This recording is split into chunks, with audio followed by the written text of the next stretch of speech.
nós estamos aqui hoje sendo recebidas aqui na casa do ex-prefeito, ex-ministro Fernando Haddad e que está ensaiando aí a candidatura ao governo de São Paulo. Obrigada por nos receber. Estamos aqui eu, Luciana Lima, e a minha colega Indara Freitas, e vamos bater um papo aqui com... Muito prazer, Luciana, Indara. Satisfação recebê-las aqui em casa. Muito obrigada. Haddad, eu gostaria de já falar sobre a questão eleitoral, né? Você já vem assim tendo um bom desempenho nas pesquisas, né? Liderando as pesquisas, e eu gostaria de saber o seguinte: como é que você vai fazer para poder conquistar o interior de São Paulo? Os prefeitos estão apoiando aí candidatos governistas, o senhor veio com uma nova proposta, como fazer para conseguir sair da grande São Paulo e ter uma boa inserção no interior? Olha, eu tenho uma avaliação um pouco diferente do interior de São Paulo. Você sabe que metade da minha família é do interior. Metade da minha família veio para a capital, meu pai inclusive, mas meu pai morou 7 anos em Uchoa, que é uma cidade de pouco mais de 10 mil habitantes, perto de Rio Preto. Inclusive, região que eu visitei semana passada. E 3 dos irmãos do meu pai ficaram no interior. E primos também. Andradina, Votuporanga, Monte Alto, várias cidades do interior. Jundiaí, onde um primo meu, inclusive, foi prefeito da cidade. E o interior, eu acho que as pessoas têm uma percepção de que o interior não quer que nada mude de jeito nenhum. E não é verdade.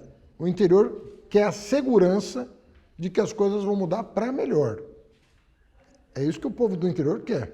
Segurança de que as coisas vão mudar para melhor. Repito, porque é importante as pessoas. E nas minhas andanças pelo interior, o que eu tenho visto é isso. As pessoas não estão satisfeitas com o governo Bolsonaro e com o governo Dória. Não estão. As pesquisas que estão sendo divulgadas mostram isso. E o que elas vão buscar na eleição? Alguém que dê a segurança para elas de que essas coisas vão mudar. Eu acho que eu tenho alguns atributos que ajudam nesse momento. Em primeiro lugar, eu sou uma pessoa que sei dialogar com quem pensa diferente. Eu já dei várias demonstrações disso ao longo da minha vida. Eu sei compor, sei dialogar, sei somar forças. Né? Não é à toa que o candidato a vice-presidente da República na chapa do Lula é o Alckmin. É em virtude dessa necessidade que o país tem hoje de defender a democracia, as instituições, os direitos sociais, a Carta de 88, que está ameaçada diuturnamente pelo bolsonarismo. Então, primeira coisa, capacidade de diálogo. Segunda coisa, a maior crise que nós vamos viver no pós-pandemia é na educação. E eu sou o brasileiro vivo que mais tempo passou no Ministério da Educação com resultados extraordinários em todas as áreas. Educação infantil, ensino fundamental, ensino médio, acesso à universidade, pós-graduação. Eu acho que a família paulista deve estar com uma preocupação, e se não tiver, a campanha tem que cumprir esse papel. Alertar para a necessidade da gente ter um plano educacional diferenciado, em virtude de que boa parte das crianças e jovens ficaram 2 anos fora da escola sem conectividade adequada.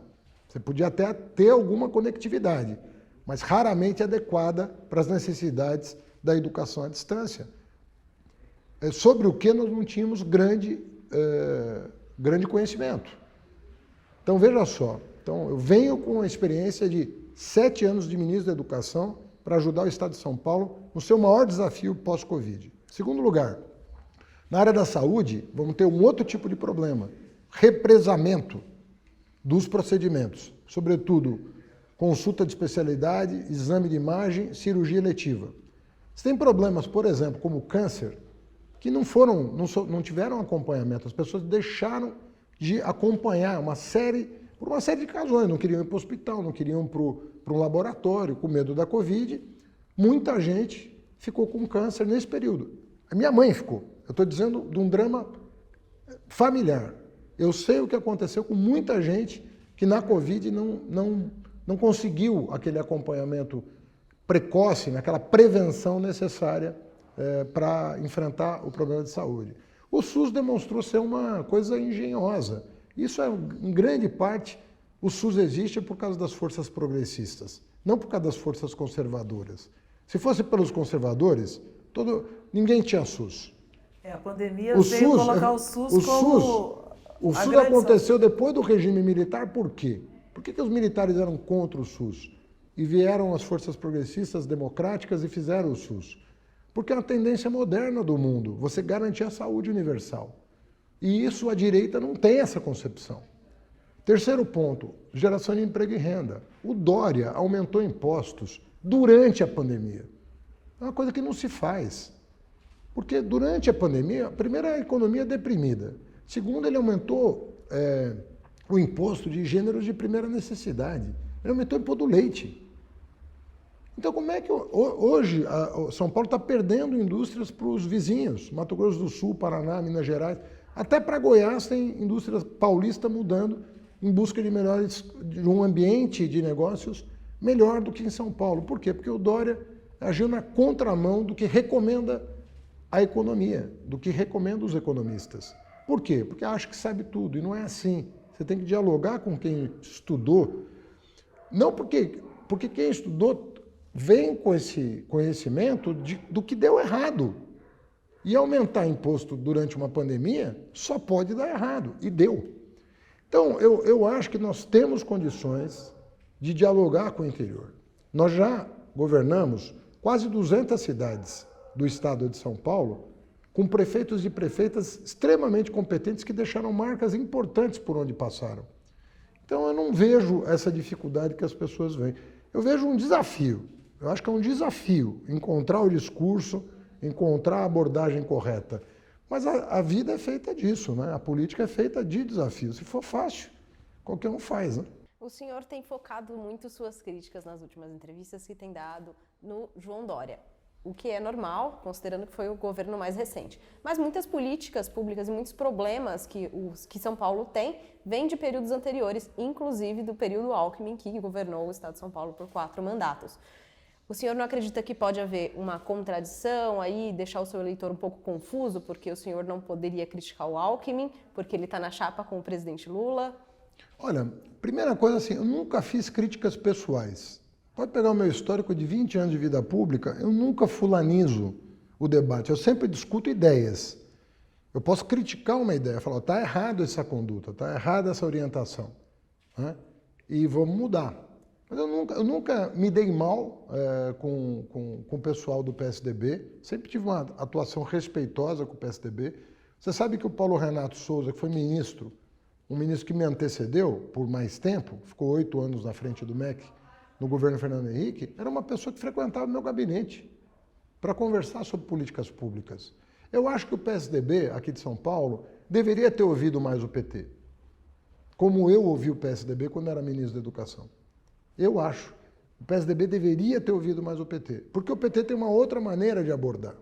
Se tivesse uma mesa onde o PT tivesse voz, muitos dos projetos aqui em São Paulo teriam sido aperfeiçoados. Muitos dos projetos, né? E eu tenho uma relação pessoal com o Alckmin, todo mundo sabe disso, como tenho com o Fernando Henrique. Não era uma relação política, era uma relação pessoal. Mas eu não tenho nenhum problema em dizer o que eu vou fazer diferente. Eu não tenho problema com isso, porque a população tem que saber o que eu vou fazer diferente. E eu repito para você, o PSDB ficou muitos anos no poder.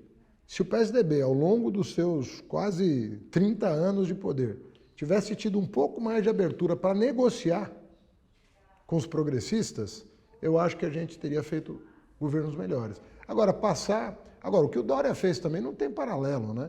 O Dória dos tucanos é o governador mais mal avaliado de todos que passaram pelo Palácio dos Bandeirantes. Ele deixou realmente deixou uma herança que não é respeitada nem pelos próprios tucanos. Então ele mudou de patamar aí a crítica, porque não se trata de criticar, né? Nós estamos com um governo realmente indefensável, sob todos os aspectos. O presidente Lula tem falado aí que ele tem saudade do tempo que a polarização era com o PSDB, né? Com os tucanos. O senhor também? Olha, eu sempre defendi essa tese, inclusive em entrevistas, em livro. Eu já escrevi ensaios sobre isso, dizendo que o PSDB jamais poderia tomar o PT como inimigo, como fez em 2014. O maior erro do PSDB foi cometido pelo Aécio Neves, quando ele não aceita o resultado eleitoral e se alia ao Eduardo Cunha e depois ao Temer para desestabilizar o governo Dilma. Ele comete um erro, primeiro, contra a democracia, porque não é assim que se faz. Em segundo lugar, um impeachment sem os pressupostos constitucionais, que é apontar o crime de responsabilidade que foi cometido, que até hoje não se sabe qual foi, e, aliás, a Justiça já arquivou esses procedimentos todos contra a Dilma, que é uma pessoa irretocável do ponto de vista ético. Pode não gostar, pode criticar, mas do ponto de vista ético é uma pessoa irretocável, como a Justiça está demonstrando, está tudo sendo revelado agora. Aquele foi o erro mortal do PSDB, porque o PT, sendo adversário do PSDB, sustenta o PSDB. Sustenta o PSDB do ponto de vista do discurso político. Olha, nós somos diferentes deles. Ok, vai ter alternância no poder. Ah, mas ganharam 4 eleições consecutivas, mas aqui ganharam 7. E ninguém partiu para o golpe de Estado aqui em São Paulo porque eles ganharam 7 eleições consecutivas. Então tem um problema de origem, que é a conduta do Aécio Neves em 2014. Nós estamos pagando há quase 8 anos o preço da irresponsabilidade de desestabilizar o país. O Bolsonaro só se explica por isso. Não existe outra explicação para um sujeito tão desqualificado estar na presidência da República. É o mais desqualificado dos deputados que eu conheci. Imagina para presidir a República. E é essa situação hoje, né? Uma pessoa que está tirando dos porões desse país, das entranhas desse país, o que esse país tem de pior do ponto de vista de legado histórico, racismo, machismo, patrimonialismo, patriarcalismo, tudo de ruim que esse país viveu, ele é a expressão política, e você tem aí 30% das pessoas que dizem, não, é isso mesmo, nós queremos esse passado de crueldade, nós não queremos o futuro de esperança. É trágico isso, mas isso foi produzido, o Bolsonaro foi uma produção, né? Made in Brasil. Está certo que a crise de 2008 ajudou, mas ela não é a única explicação para o que aconteceu aqui. Agora, o senhor falando aí sobre essa qualidade, aí, por exemplo, de um parlamentar, que se espera de um parlamentar, o presidente Lula tem falado que esse Congresso é, hoje, o pior Congresso, ele é o mais desqualificado. E, nessa segunda-feira, a Câmara aprovou aí uma anistia para prefeitos e governadores que não cumpriram, por exemplo, o mínimo constitucional de aplicação de 25% em verba de educação. O senhor, como ex-ministro aí da Educação, como é que o senhor vê esse ato da Câmara? Olha, eu como ministro repus para o Ministério da Educação tudo que foi tirado pelos governos anteriores. Você deve ter ouvido falar da DRU, Desvinculação de Receitas da União. Eu revoguei a DRU, revinculando recursos para a educação. Então, eu fui o ministro que revinculou aquilo que foi desvinculado da educação. Eu tenho muito orgulho disso, porque era uma reivindicação histórica dos educadores. Então, é uma tragédia. Nós estávamos num período da educação em que os jovens estavam entrando na universidade, os pretos, os pobres, os periféricos, mulheres, estavam entrando na universidade. A universidade estava ficando cada vez mais plural, estava ficando cada vez mais brasileira. Todas as classes representadas, etnias representadas. Isso é a maravilha de um projeto nacional. Não existe projeto nacional com uma elite que só representa o topo da pirâmide econômica. Você tem que constituir uma elite intelectual representativa do Brasil inteiro. Da favela, da comunidade quilombola. Todo mundo tem que estar representado na universidade, porque lá é onde se gestam as ideias que vão construir um projeto nacional. Esse negócio de projeto nacional de gabinete, encomenda para Harvard um projeto para o Brasil, isso não resolve. O país tem que construir com seus braços o projeto nacional. Até porque depende muito de entusiasmo e motivação. Isso você não faz em laboratório. Isso é um processo político. Então, eu acho que essa desvinculação ela faz parte da volta do passado. No passado, se desvinculava recursos da educação. Os militares cortaram recursos da educação, os neoliberais cortaram recursos da educação, o Estado Novo cortou dinheiro da educação. Então, o Brasil, o único governante que falou, não, Isso aqui não é gasto, é investimento, foi o Lula. Falou, vai voltar para a educação. Pega qualquer série histórica. Eu desafio qualquer pessoa a pegar uma série histórica e colocar no gráfico os investimentos em educação do governo federal. E pega o nosso período e vê o que aconteceu. Você vai ver um salto de investimento. E não era para uma área só. Era para ciência e tecnologia, era para bolsa de pós, era para entrar na universidade. O ProUni já deu quase 3 milhões de bolsas. Só aqui em São Paulo foram mais de 500 mil bolsas de estudo de um programa que nós criamos. Pergunta para a juventude o que ela acha do SISU. Pergunta se ela acha que é uma boa ideia ela fazer o Enem e ter toda a rede federal à disposição dela para ela escolher o curso de acordo com a nota que ela teve. São coisas impressionantes que aconteceram. Entendeu? Ainda na seara da educação, o senhor foi ministro da Educação e agora poderá, caso eleito, aplicar aí, enfim, os investimentos na educação estadual paulista. São Paulo é o estado mais rico do país, mas a educação ela tem níveis muito ruins e o que piorou muito na pandemia, vide os resultados Saresp, que foram divulgados recentemente. Quais são suas propostas práticas para melhorar a educação em São Paulo? O maior problema da educação do Estado, porque você tem as prefeituras e o Estado, estamos falando do Estado. O Estado é o responsável pela educação pública de ensino médio. É uma atribuição constitucional. O governador não pode escapar dessa obrigação. Ele tem que cumprir essa obrigação. O ensino fundamental e a educação infantil podem ser oferecidos pelas prefeituras. O ensino médio não pode. É uma atribuição exclusiva do governador. Muito bem. O que nós fizemos quando eu era ministro? Eu criei um modelo de ensino médio para ser replicado por todo o país, chamado Instituto Federal. Todo o estado tem pelo menos um. Um não é uma unidade, não. É uma rede de escolas técnicas de ensino médio.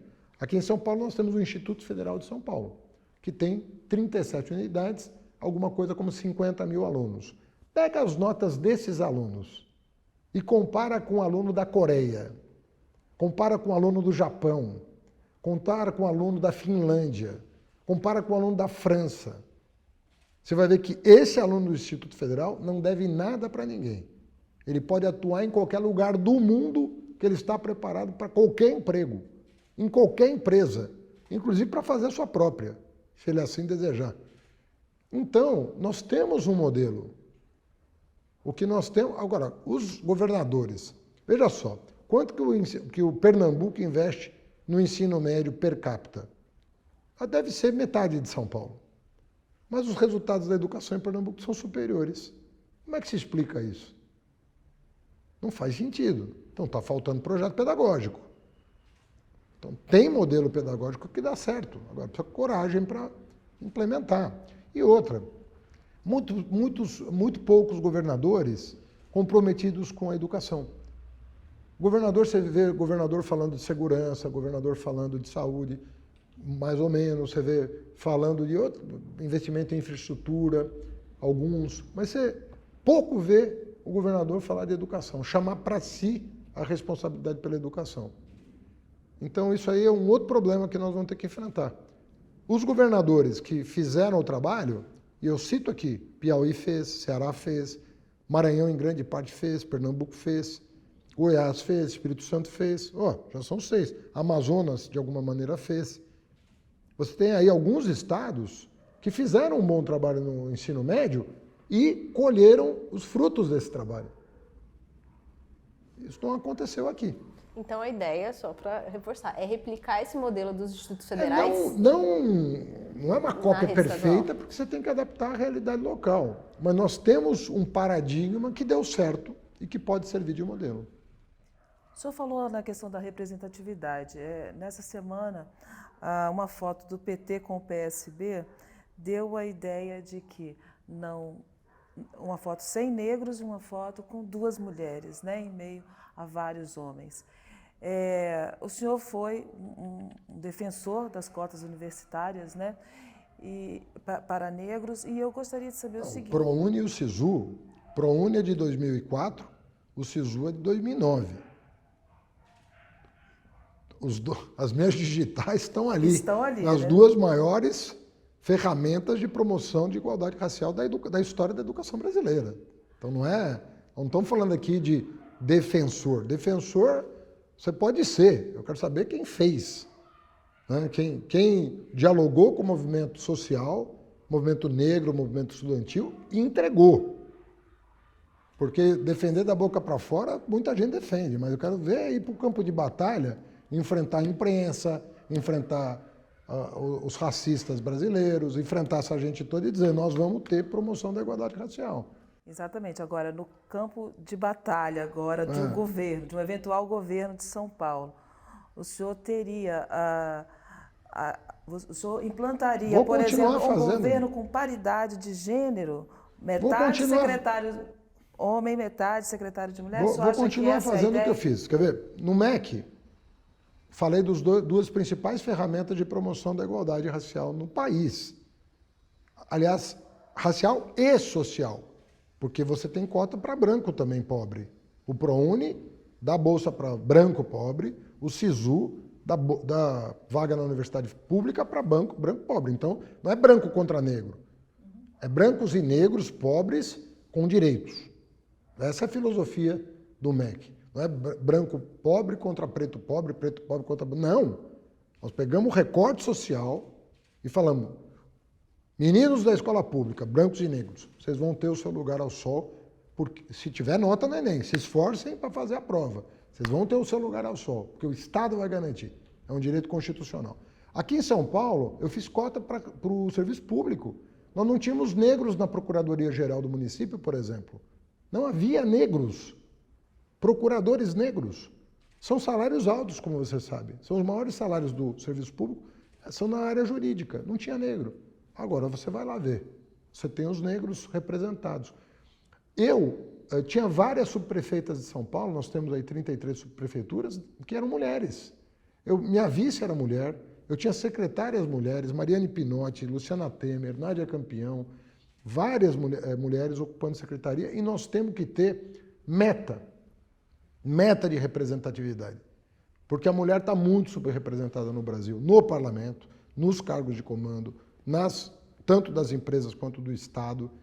Nós temos que cumprir metas, como fizemos. E foi o período de maior avanço das mulheres e negros, foi nos nossos governos.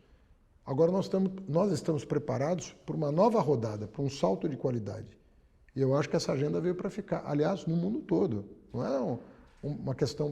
Agora, o Brasil é lanterninha nessa questão da representatividade feminina, por exemplo. O nosso parlamento é uma vergonha.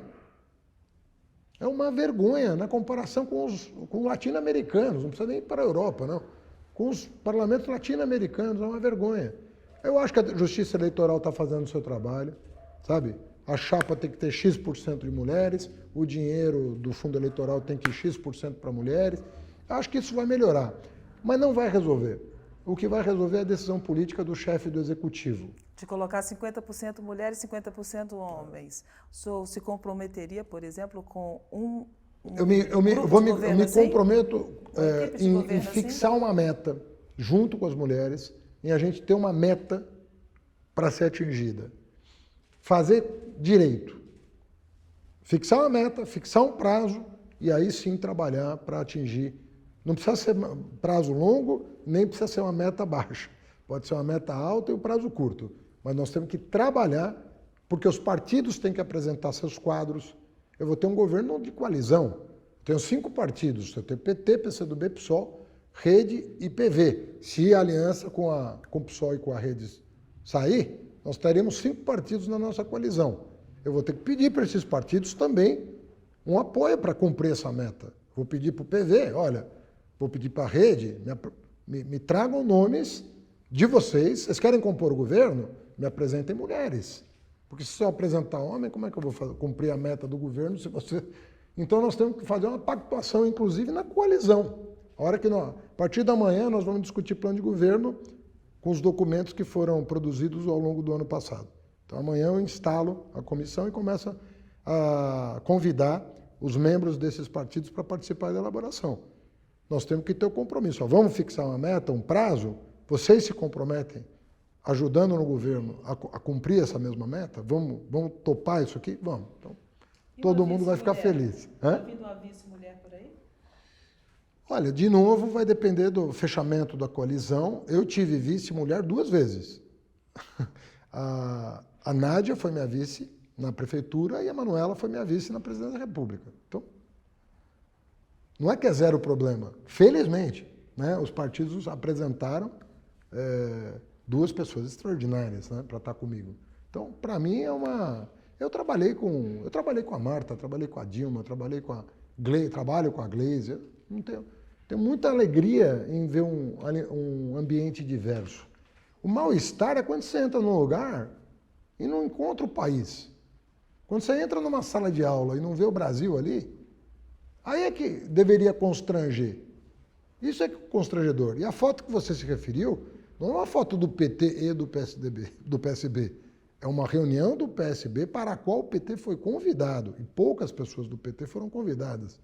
Não era aberta, não era uma reunião aberta. Né? Estou falando isso para criticar o PSB, não. Estou dizendo assim, só para ponderar que o PT foi o partido que mais elegeu mulheres e negros na eleição de 2020. Então, vamos com calma aí. O partido que mais elegeu mulheres e negros foi o PT. O partido que elegeu a primeira presidente da República mulher foi o PT. O partido que é liderado por uma mulher, que é presidente do PT, né? Que é presidente do partido, é o PT. Então, nós temos não é que a gente considera essa agenda, a gente tenta praticá-la. Né? Vou entrar na seara da segurança A única pública. governadora do país mulher é do PT, diga-se de passagem. Só tem uma, né? Só tem uma no país. Pois é. Né? Vou entrar na seara da segurança pública. São Paulo tem uma taxa considerada baixa de homicídios hoje, mas em relação aos outros crimes, as taxas são altíssimas. São Paulo é o berço da maior facção criminosa do país, que sai da América Latina, que tem ramificações internacionais. A facção nasceu e cresceu aqui. Ou seja, a gente tem um problema de segurança pública em São Paulo que não pode ser ignorado. Quais são as suas propostas para essa área? Eu vou fazer a proposta, vou antecipar a proposta aqui, como eu tenho feito, sabendo que vão copiar. Sabendo que vão copiar. Mas que bom que vão copiar. Porque aí vai virar uma realidade independentemente de quem ganha. Nós vamos pegar os crimes que mais preocupam a população.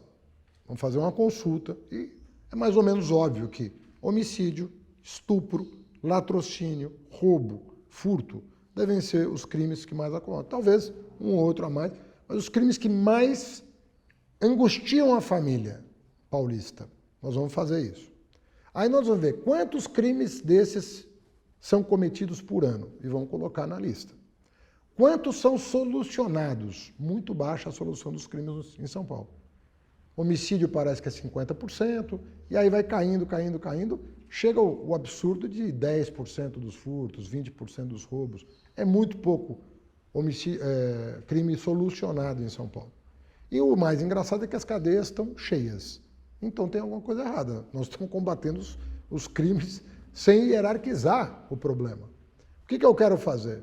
Eu quero fazer um plano de metas em que você fixe objetivos de redução da criminalidade, simultaneamente o aumento da solução, ou seja, da punição, porque a pessoa comete... Se a pessoa tem a certeza da impunidade, ela comete o crime. Muitas, né? Os criminosos se sentem à vontade para cometer o crime na certeza da impunidade. Então já se dizia já se dizia há um bom tempo, né, que a certeza da pena é mais importante do que o tamanho da pena. Mais importante. Você saber que você vai ser punido, vai ser exposto, é uma exposição, né? Se você pega roubando, se você pega estuprando, às vezes acaba com a vida da pessoa. Se ele tiver certeza da exposição, o tamanho da pena da exposição é maior do que qualquer 1, 2, 3, 4, 5 anos que ele vai passar numa penitenciária. Você percebe? Então nós temos que ter metas de redução da criminalidade e de punição, metas de aumento da solução dos crimes, vinculado a um programa de valorização da carreira do policial civil e do policial militar. É isso que eu vou construir com as polícias. Um programa transparente, com metas, e metas inclusive para o Estado, que é muito fácil, né? Você chegar e falar, se entendam. Não. O governo vai ter assento e vai liderar esse processo. E nós vamos falar, que nós precisamos investir? Na inteligência. O que nós vamos precisar investir em armamento? O que nós vamos precisar investir em tecnologia? Né? O que nós vamos precisar investir em contratação, em valorização salarial? Quais são os itens? Mas eu quero o cumprimento das metas. Eu estou a fim de investir, mas eu quero mudar o espírito da segurança pública. Eu quero que a família de São Paulo se sinta mais segura. É isso que nós vamos entregar para a família de São Paulo. Ela saber que ela está sendo cuidada. Então vai ser uma mudança de cultura como nunca se viu em São Paulo. Como é que o senhor pretende tratar a questão da violência policial? A gente já viu vários Com as mesmas pontos. metas. Com as mesmas metas. Nós vamos fixar metas de redução da violência policial. Com as mesmas metas. Só que quando você associa isso à valorização do profissional, aí esse é o, vamos dizer assim, o engenho da proposta que eu estou fazendo. Nós temos que combinar as duas coisas. Se nós não combinarmos, o profissional da segurança se sente muito desvalorizado. Muito. Parte da população não confia. E você tem um percentual enorme de chefes de família na polícia que querem o bem da sociedade, que querem servir o povo da melhor maneira possível. E isso está descasado. Esse que é o problema que nós estamos vivendo, um descasamento. Né? Eu tive a oportunidade de viver com grandes policiais como prefeito de São Paulo. Convivia com a Polícia Militar, com a Polícia Civil. Fizemos um bom trabalho de combate à corrupção com a ajuda do Ministério Público e da Polícia Civil. Nós desbaratamos a máfia do ISS, né? Prendemos não sei quantos fiscais, mandamos muita gente para a cadeia, afastamos do serviço público, com a ajuda do Ministério Público e da Polícia Civil. Porque corrupção é um crime grave, mas você precisa fortalecer. Né? Mas você não acha que, além de metas, tem que ter também algum tipo de ação que vai provocar uma mudança cultural? Sim, porque o programa de metas tem que estar associado às providências que o Estado vai tomar. É o que eu falei, são 3 módulos. Primeiro, você dá transparência para os crimes cometidos, para a solução desses crimes. Quanto vai cair, quantos vão ser solucionados a mais? Você vai ter... Segunda coisa, você vai ter que associar isso a um programa de valorização do profissional. Então, cumprir o meta, você tem que dar um passo, vai dando um passo. Terceiro lugar, as providências que cabe ao Estado tomar. Então, por exemplo, você vai ter uma corregedoria com maior fiscalização, os policiais topam uma corregedoria nesse plano. Que é o seguinte, às vezes você fala, vou fazer uma corregedoria, o policial fala, estão colocando a culpa na gente do que está acontecendo. E 95% da categoria não tem culpa nenhuma de nada, se não for mais. Então, a pessoa que é policial e às vezes está ganhando mal, ainda se sente hostilizada pelo próprio Estado. Mas quando você coloca isso num plano em que eles vão ajudar a construir, vão concordar, nós vamos pactuar aqui, você muda de figura. Porque a enorme maioria dos bons policiais, como agora as câmeras, né, que estão colocando nos uniformes, veio lá o candidato Bolsonaro criticar. O que ele quer? Milícia em São Paulo? Esse é o padrão? Porque ele deveria estar criticando o fato da população estar sendo armada. E quem está sendo armado, pergunta para um pai de família, uma mãe de família, se ele está ávido para comprar uma arma, um fuzil, para botar em casa. Não são essas pessoas que estão nos clubes de tiro. Não são essas pessoas que estão nas lojas comprando. São os milicianos. São milicianos que estão fazendo isso. Inclusive porque tem dinheiro para comprar armamento pesado, porque extorque a população. Quer dizer, o Bolsonaro quer trazer para cá, do Rio para São Paulo, esse padrão de segurança? É esse o caminho? Não fazer nada como o governo Dória não fez, não é o caminho, mas fazer o que o Bolsonaro está propondo, isso não é o caminho. O senhor, como ex-ministro da Educação, está no páreo na questão da rejeição com o outro ministro da Educação, que é o Abraham Weintraub. Quer dizer, o senhor está com 50% de rejeição e o Weintraub tem aí 45%. Como é que o senhor analisa esse dado? É que você está pegando uma pesquisa, que Exatamente. eu acho que tem uma metodologia que eu, como cientista político, eu acho problemática. Tem duas pesquisas que eu acho que são mais corretas do ponto de vista da pergunta que fazem para o entrevistado, que é o Vox Populi e o Datafolha. Pelo Vox Populi eu estou com 19, pelo Datafolha eu estou com 34.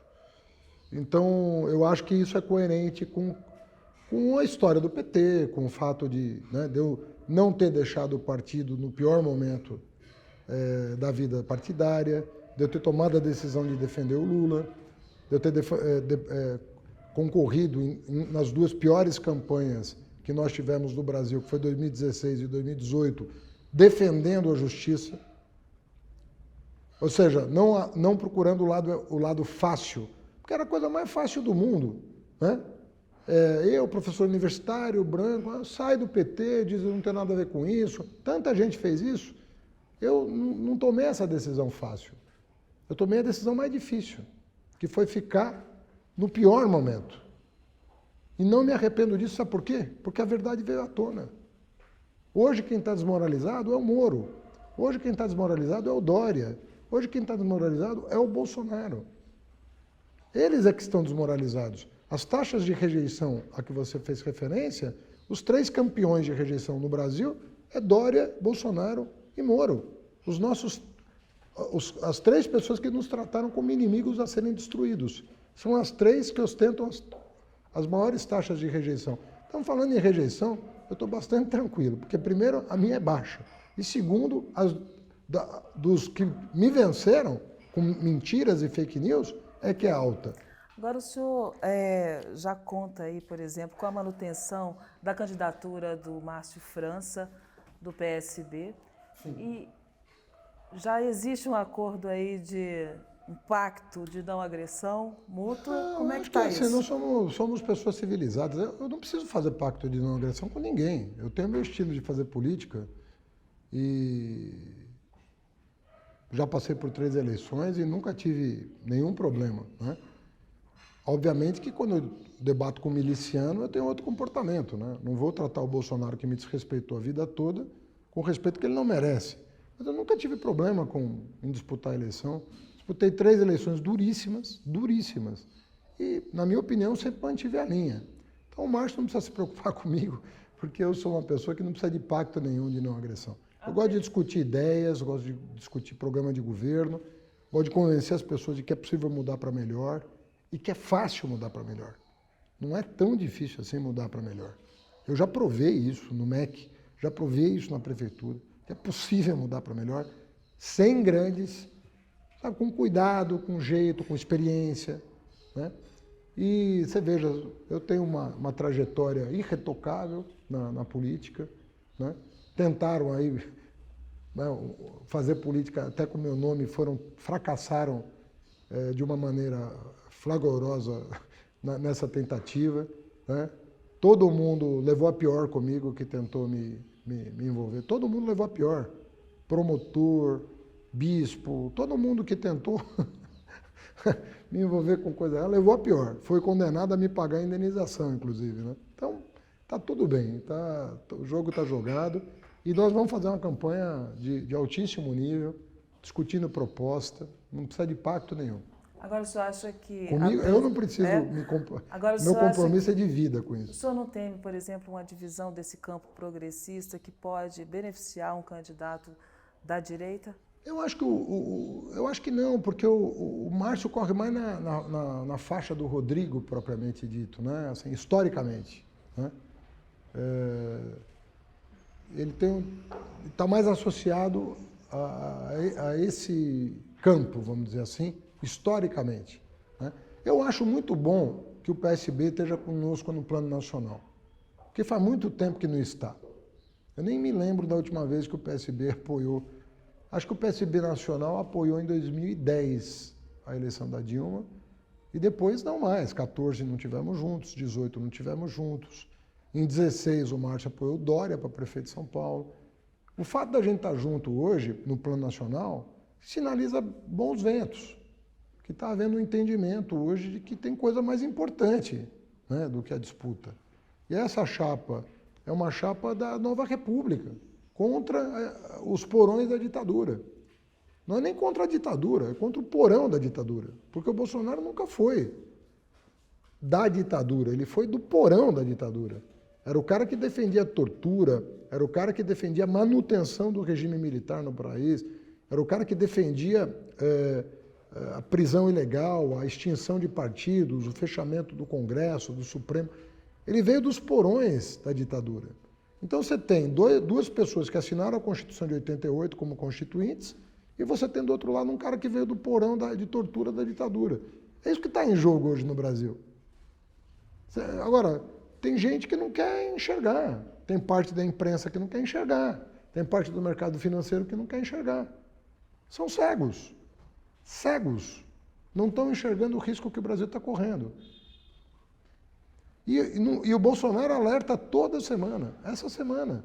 Toda semana ele lembra a que ele veio. E parte da imprensa e parte do mercado finge que não está nada acontecendo. Nós já pagamos um preço altíssimo por isso, e eu nem consigo imaginar o que seria mais 4 anos com esse verdadeiro caos que nós estamos vivendo. Inflação, desemprego, carestia, isolamento internacional, desmatamento, um caos, fome, deseducação, desinvestimento. É muito ruim o que está acontecendo no Brasil. Uma última pergunta. Aqui em São Paulo, caso o senhor seja eleito, o senhor prevê uma oposição tranquila ou prevê uma base forte do PT na Lespe, porque hoje não tem? Como o senhor avalia essa relação com o Legislativo? Eu tinha 11 vereadores em 55 na Prefeitura de São Paulo. Fui o único prefeito da história que aprovou num mandato plano diretor, código de obras, lei de uso e ocupação do solo, que é coisa considerada impossível para um prefeito fazer. Eu não conheço nenhum prefeito que conseguiu fazer isso. Então, eu não tenho dificuldade em dialogar. Eu abri essa entrevista dizendo uma coisa que eu termino dizendo. Eu sou uma pessoa que sei dialogar e construir consensos. Eu nunca tive um projeto rejeitado pelo Congresso Nacional, em 8 anos de ministério. Eu nunca tive um projeto rejeitado como prefeito, em 4 anos. Nunca tive. Nunca perdi uma votação. E sempre com base no melhor argumento. O melhor argumento não é aquilo que costuma ser, né? Melhor argumento mesmo. Falar, esse é o caminho, vamos por aqui. Nunca perdi uma votação. Bom, a gente chegou ao fim aqui da conversa. Eu gostaria de agradecer em nome Muito do obrigado, Metrópolis Luciano. pela Indara, obrigado. recepção, e as portas estão abertas sempre. Muito obrigado.